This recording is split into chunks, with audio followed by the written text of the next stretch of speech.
فاسألوا أهل الذكر إن كنتم لا تعلمون.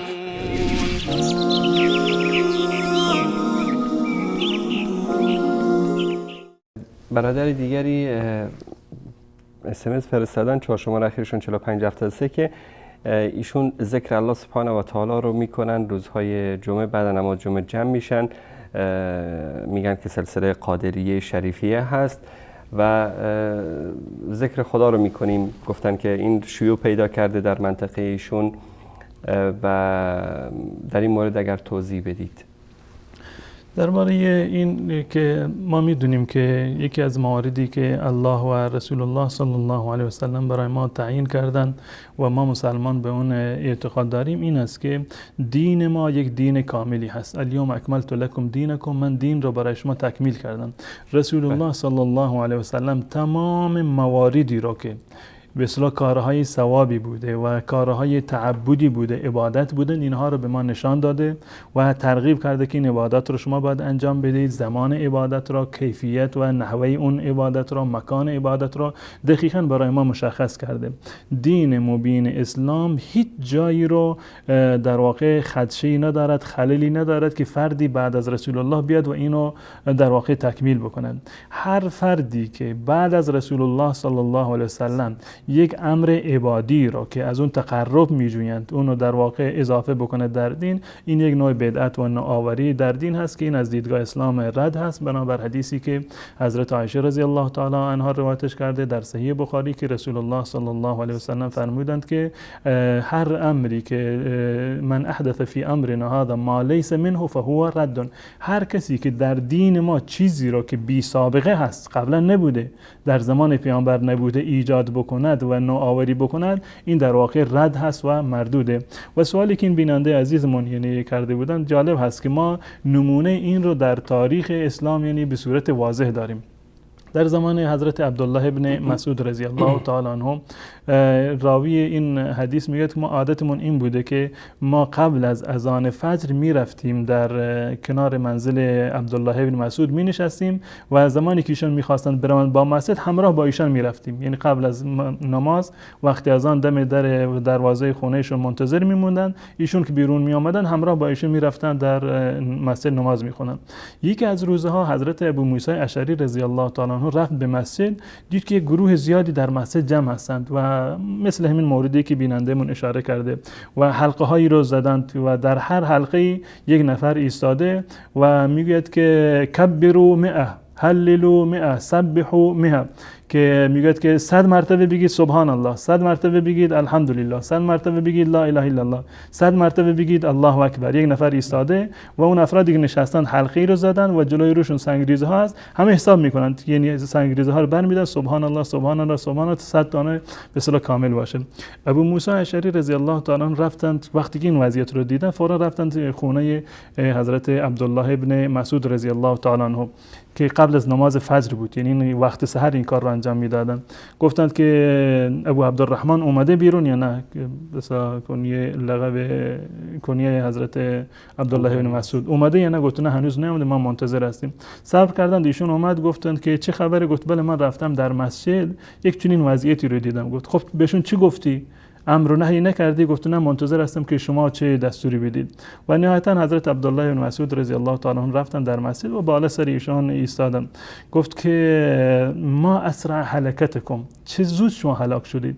اصحاب محمد هنوز زنده هستند، لباسهای محمد هنوز تازه هست، کهنه نشده. و هذه آنیته لم تکسر، و ظرفه های رسول الله هنوز نشکسته، یعنی هنوز سالم هست و مدت زمانی نگذشته و شما این گونه منحرف شدید. و در ادامه روایت فرمودند که فإنكم على دین اهدى من دین رسول الله صلی الله علیه و سلم، شما از دو حالت خالی نیست، یا این که شما بر یک دینی هستید که بهتر از دین رسول الله صلی الله علیه و سلم هست، او مفتتح باب ضلاله، یا این که شما دروازه ضلالتی رو در واقع باز کردید.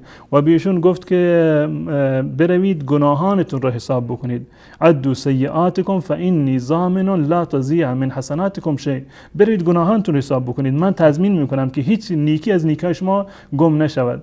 برخی از اون افراد گفتند که ای ابو عبدالرحمن الخیر اردنا، منظور ما خیر بوده، ما تصمیم بدی نداشتیم، ما نمیخواستیم بدعتی رو ایجاد بکنیم، ما میخواستیم که یک کار خیری رو کرده باشیم، تشویقی بشن مردم اینجا در واقع ذکر خیری رو بکنن. حضرت عبدالله بن مسعود رضی الله تعالی عنه فرمودند و کم مرید للخیر لم یبلغ، چه انسان‌های زیادی هستند که خیر می‌خواهند، دنبال خیر هستند، می‌خواهند کار خیری رو انجام بدن، اما چون که روش صحیح است، تضاد داره با دستورات الله و رسول الله و دین الهی، به خیر در واقع نمیرسند. این توجیه صحیح نیست که شما بگید ما نظرمون خیر هست، عقیدهمون خیر است، ما تصمیم خیری داشتیم. این توجیهگر این بدعتی که شما ایجاد کردید نیست. نقطه دیگری که جالب هست در این زمینه بازم حضرت عبدالله ابن عمر رضی الله تعالی عنه که ایشون بسیار دقیق بودن در پیروی از رسول الله صلی الله علیه وسلم. حتی در مسیری که میرفتن طرف مکه، در هر جایی که رسول الله اتراق کرده بودن اونجا میرفتن اتراق میکردن، یا در هر جای فراتر از این، در هر جایی که رسول الله صلی الله علیه وسلم برای قضای حاجت میرفتن، ایشون هم میرفتن، ولی اینکه نیازی برای اجابت مزاج نبوده میرفتن اونجا مینشستن، به خاطر اقتدا به رسول الله صلی الله علیه وسلم. تا این اندازه اقتدا داشتن. یک روزی در محضر ایشان یک فردی اومد و عدسه‌ای را زد و گفت که الحمدلله و السلام علی رسول الله. عدسه‌ای زد، اون کسی که عدسه زده بود گفت که الحمدلله و السلام علی رسول الله. حضرت عبدالله بن مسعود رضی الله تعالی عنه گفت منم میگم الحمدلله، منم میگم که السلام علی رسول الله، ولکن ما هکذا علمنا رسول الله صلی الله علیه وسلم. اما پیامبر اینجوری به ما یاد نداده که شما اینجا این حرف بزنید، ولکن علمنا ان نقول الحمدلله علی کل حال. این روایت سنن ترمذی است. رسول الله در اینجا به ما آموخته که فقط بگیم الحمدلله علی کل حال. این از سنت رسول الله صلی الله علیه و اما این که شما یک ذکر دیگری رو اضافه بکنید، بگی الحمدلله و السلام علی رسول الله، این خلاف سنت رسول الله صلی الله علیه و سلم. اگر انسان‌های جاهلی مثل این حدیث رو بشنوند میگن بله فلانیا اومدند و نهی کردن مردم را شما که درود نفرستید بر رسول الله صلی الله علیه و سلم. حرف ما و دعوت ما این است که از دیدگاه اهل سنت و الجماعت عبادات توقیفی هستند، یعنی زمان عبادت، کیفیت عبادت و کمیت عبادت و مکان عبادت، اینها و تمام امور عبادی، اینها را دقیقاً و قطعاً فقط و فقط الله و رسول تعیین میکنند.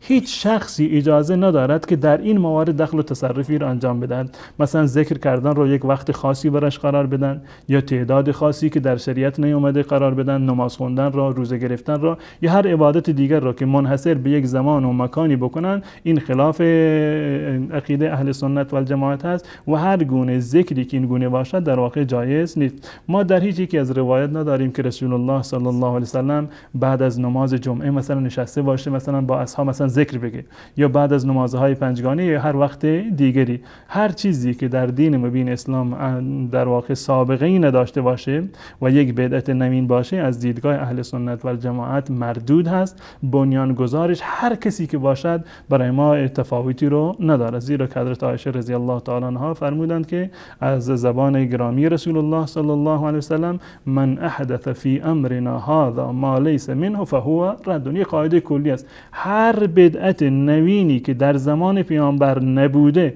کسی بخواد ایجاد بکنه، این بدعت هست و بدعت حسنه و سیئه نداریم. هر بدعتی در واقع سیئه هست و از دیدگاه اهل سنت و الجماعت در واقع مردوده و خلاف شرع است. جزاکم الله خیر. جالبه که اکثر همونطوری که فرمودید این بدعتایی که رخ میده به دلیل محبت بیش از اندازه و افراط بیش از اندازه است. حتی همین مسیح ها، یهودی ها، نصرانی ها وقتی به کفر رسیدن، برای الله سبحانه و تعالی پسر تراشیدن، اینا به خاطر دشمنیشون با الله سبحانه و تعالی یا با پیامبرشون عیسی علیه السلام نبود. همین اشیاء جدید رو آوردن تا سردشون به اینجا رسید که یک دین تعریف شده و باطل رو پیروی میکنن.